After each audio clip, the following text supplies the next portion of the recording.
Hello, welcome to Coturnix Corner. My name's Terry, and today I wanted to briefly go over with you the importance of keeping accurate records on your quail operation.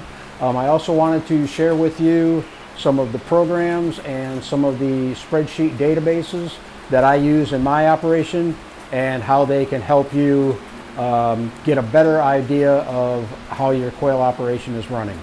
Okay, in my quail operation, there are three main things that I keep records of. The first is my hatching schedules, the second is egg laying performance, and the third being cage assignments. With the first one, my hatching schedules basically keeps track of the number of eggs and the date that they were set, the date they're due to go into lockdown, and the date that they hatch out on. It'll also tell me what hatch rate I got for that set and any notes that I need to know as far as pertaining to the strain, the color, whether they were my eggs or shipped in eggs. The next one is the egg laying performance. My daily schedule is get up in the morning, feed and water all the birds, and then I will come in and start collecting eggs. What I do is each cage has a number assigned to it, and I keep track of the number of eggs that came from each cage, and I enter that into my database. Okay, and the third one on the list is cage assignments. And now what that database will do is allow me to track a bird from the time it hatches out, from the incubator that it was in, through the brooder that it was assigned to next, the grow-out cage, and then whether it went from the grow-out cage into a specialty breeding cage, into a layer cage, or out into the meat pen out back. Okay, and the program that I use to record the data into is called Excel. It's a Microsoft product that is available in app form for both iOS and Android. I'm using an iPad, but if you have an Android tablet, you can download it for that as well. It'll also work on an iPhone or an Android phone. All right, so let me take you inside and I will show you the spreadsheets on my PC where it's a little bit easier to see and you can get a better idea of the type of information that I'm recording and how it's used out here in the quail room. Okay, so here we are inside. I've got Microsoft Excel opened, and this first spreadsheet we'll be working on is our 2019 hatch schedules. You can see on line 3 that I have labeled all the individual columns. It's all pretty much self-explanatory, but I will go over one or two of them just to give you an idea of why I did what I did. Okay, the first one is my incubator number. I have 4 incubators that I've assigned numbers to, and those numbers coincide with the numbers here in the spreadsheet. Number 4 is my cabinet incubator, which has an upper and lower tray, and that's what the LT stands for, is lower tray. Okay, the second column is the number of eggs that were set, and following that is the date that they were set. That's pretty much self-explanatory. Okay, and then the next column is the lockdown date. What I'll do is on my incubator, I'll take a piece of masking tape and I'll write this lockdown date on it and stick it on the incubator. That way I know just by glancing at the incubator that that's the date that it needs to go into lockdown. The next column is the date that they are expected to hatch, and this set here came from my jumbo wild, so I put wild under the color, and I hatched 11 eggs. Out of 35, I hatched 11 eggs. That's a terrible hatch rate. The hatch rate was 31.4%. But if I look over here at my notes, I can see that these eggs were from 8-week-old hens and roosters, so they were relatively young birds that didn't really know what they were doing, and that explains the infertile eggs and the low hatch rates. If you come down here to the second one, I also set 35 eggs and I had 28 hatch. So I got an 80% hatch rate, and in my notes they started hatching on day 17. So this is all pretty much self-explanatory, but it does help if you ever need to come back and find out, like right here, why did I get such a poor hatch rate? Well, I know from my notes that these were young birds and they were just inexperienced and didn't know what they were doing. Real quick, this row here, 10, I set 25 eggs, which is a little bit lower than what I normally set. But I come over here and I look, I said, okay, these are all 16-gram eggs. I was doing an experiment. I wanted to see if the larger eggs were going to hatch out larger birds, and I got some pretty unexpected results from them. So that's all I'm going to say on that right now. But basically, that's what this is about.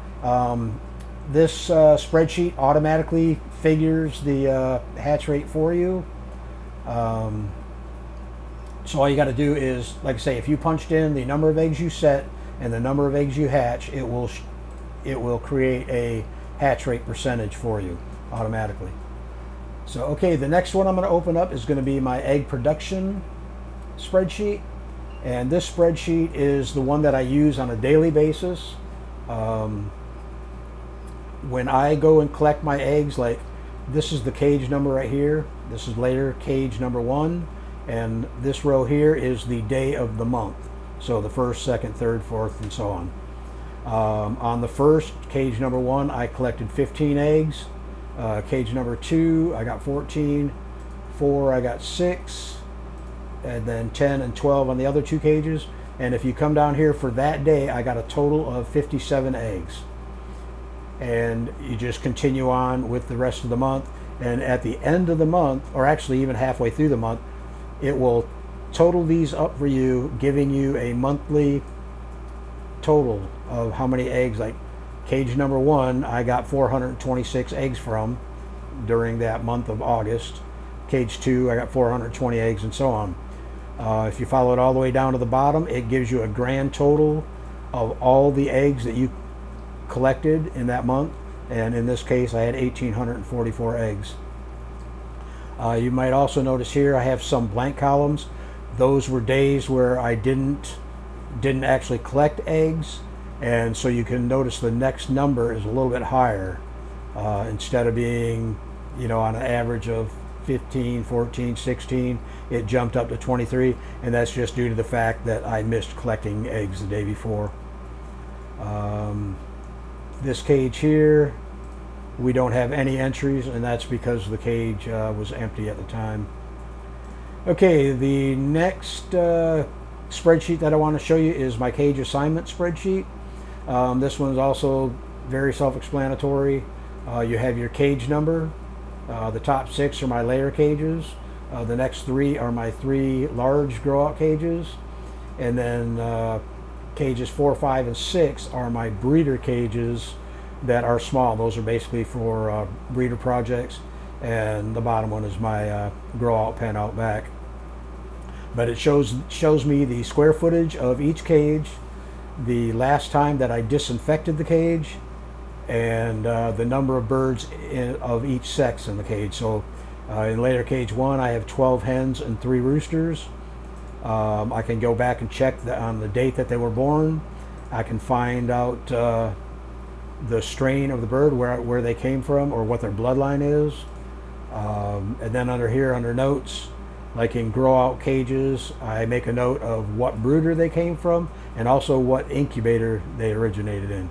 So I can track these grow outs from, okay, I know that they were in incubator 3, and then I moved them to incubator 2, and now they're in grow out pen 1.